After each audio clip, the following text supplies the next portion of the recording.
Hey Gus, it's a little brisk out this morning, huh? Okay, it's a lot brisk. What do you think? Time to head to Chicago?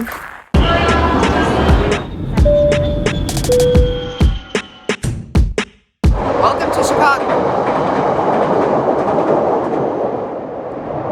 Welcome to Chicago.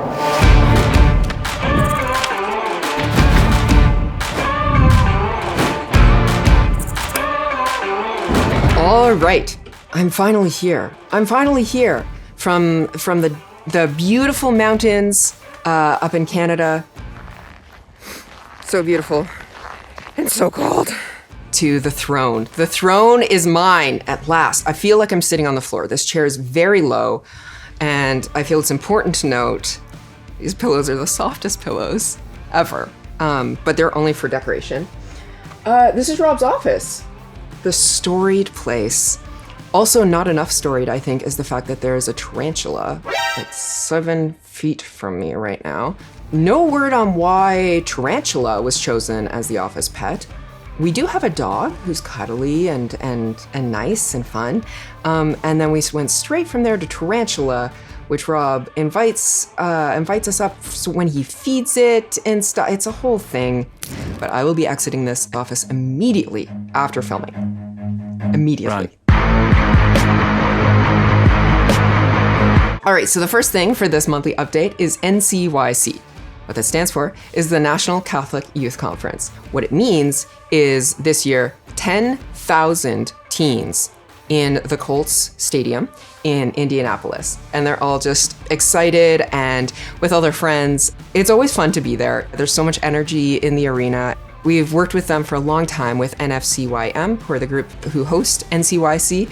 Really gotten to know each other and work together a lot. So it's always good to see friends and work from that history together.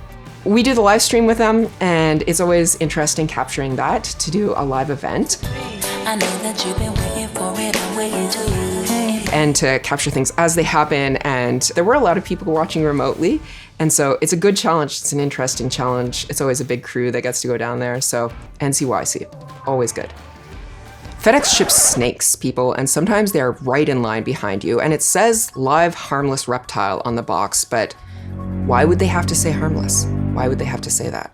So the snakes went via FedEx. We went via a plane without the snakes. There was no snakes on our plane, we hope. But we did take a plane. We went to Orlando, Florida. We went to the Good News Conference, which was hosted by Word on Fire and Corporate Travel.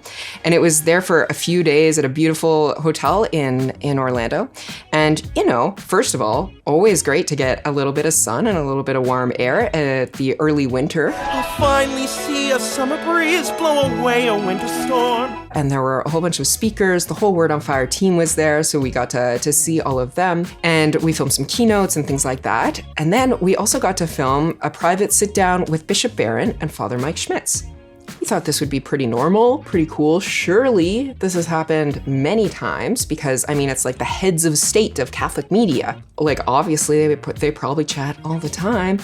Turns out they do not. They had not. They sat down for kind of the first of its kind conversation between the two of them, which was obviously just fun and interesting and cool and great to be in the room for that and a real privilege.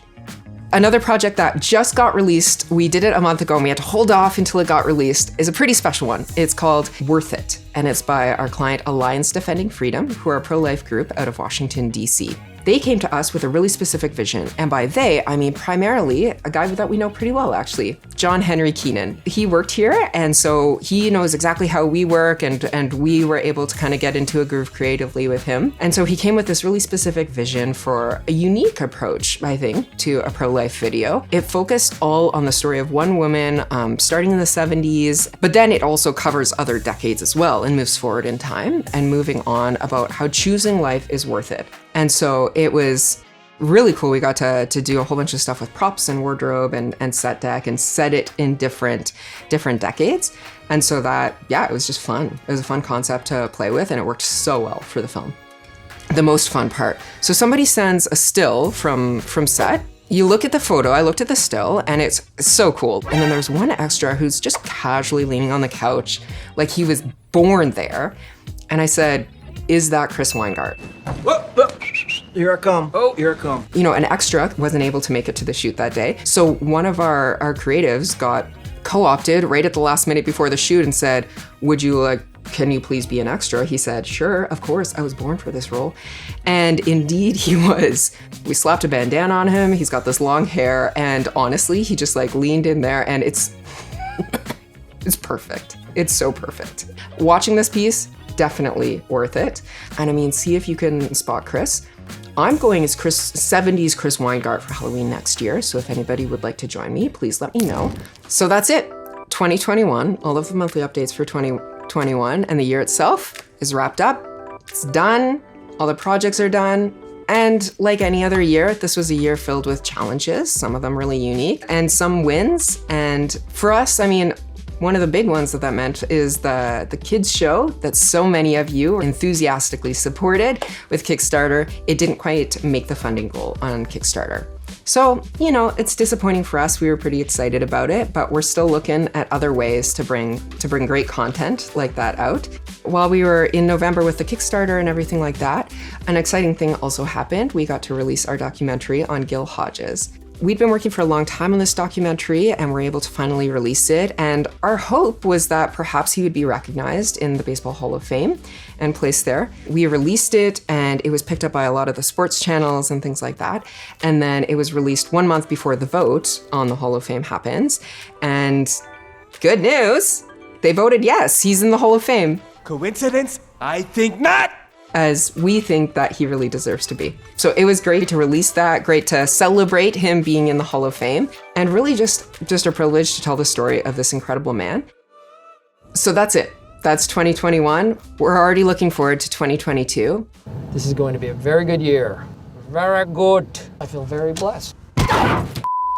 Hope that you and your loved ones had a wonderful Christmas season, and we'll see you next year.